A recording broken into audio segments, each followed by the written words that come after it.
शहरात असलेल्या सैनिकांना स्वतःच्या घरातून चहापाणी करणारा शोभसी होय तो शोभसी ज्याने अतिशय धोकादायक परिस्थितीतही पाकिस्तानच्या दोस्तांना घाबरता आपल्या धैर्याने आणि कर्तृत्वाने देशवासीवर आपले नागरिक केले. अवघ्या 10 वर्षाच्या श्रवणला 26 डिसेंबर 2025 रोजी राष्ट्रीय पुरस्कार देऊन सन्मानित करण्यात आले. हे सांगण्याचा उद्देश फक्त एवढाच आहे की देशसेवेचे काम छोटे असो का मोठे यावरून काही फरक पडत नाही. जर आपण आपल्या मनामध्ये निर्धार केला की मी ऊर्जा बचत करेल तर ती पुढील पिढीसाठी एक मोठी गुंतवणूक असेल. कल्पना करा की उद्या सकाळी आपण जागे झालो आणि देशातील एकही दिवा प्रज्वलित झाला नाही. फोन बंद, टीव्ही बंद, इंटरनेट बंद आणि देशातील सर्व महत्त्वपूर्ण कामेही बंद. एका क्षणात देशाची गती थांबून जाईल. यावरून आपल्याला असे समजते की ऊर्जा केवळ एक वीज नसून तो भारताच्या आर्थिक सामर्थ्याचा आधार आहे. नमस्कार, माझे नाव दुर्गा रामेश्वर नारे. मी इयत्ता 9वीची विद्यार्थी. मी कस्तुरबा गांधी बालिका विद्यालय मानवत या विद्यालयातून आलेली आहे. मी आज तुम्हाला भारतीय ऊर्जा क्षेत्र 2047 भवितव्य संधी आणि आव्हाने या विषयावर माझे विचार करणार आहे. ते तुम्ही लक्षपूर्वक व काळजीपूर्वक ऐकून घ्यावे ही माझी विनंती. देशाची खरी ताकद ही शस्त्रात नसून ती तिच्या ऊर्जा सामर्थ्यात असते. शेती, उद्योग, व्यवसाय, बुद्धिमत्ता या सर्वांचा पाया ऊर्जेवर आधारलेला आहे. म्हणूनच भारताचा विकास आता ऊर्जा आत्मनिर्भरतेतून चालत आहे. आज भारत ऊर्जा निर्माण करण्यासाठी सौर ऊर्जा, पवन ऊर्जा, जल ऊर्जा, विद्युत ऊर्जा यासारख्या स्रोतांचा वापर करत आहे. मात्र कोळसा आणि पेट्रोलियम सारख्या ज्वाश इंधनामुळे कार्बन उत्सर्जन वाढत आहे.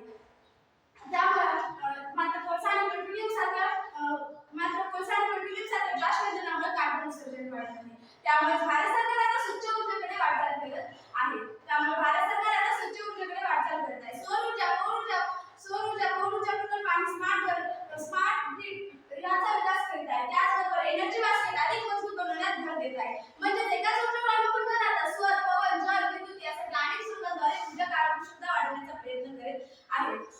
जर आता मग विद्यार्थी मित्रांनो, आता आपण 2047 च्या विकसित भारताची कल्पना करूया. 2047 मध्ये प्रत्येक गाव स्मार्ट ऊर्जा गाव म्हणून विकसित असेल. प्रत्येक शेतामध्ये सौर पंप असतील तर प्रत्येक घराच्या छतावर सौर पॅनेल लावलेले दिसतील. इलेक्ट्रिक वाहने धावताना दिसतील. कृत्रिम बुद्धिमत्ता, इलेक्ट्रिक ऑफ थिंग्स आणि स्मार्ट ग्रिड यांच्या मदतीने ऊर्जा अधिक कार्यक्षमता वाढवण्याचा प्रयत्न करीत आहे.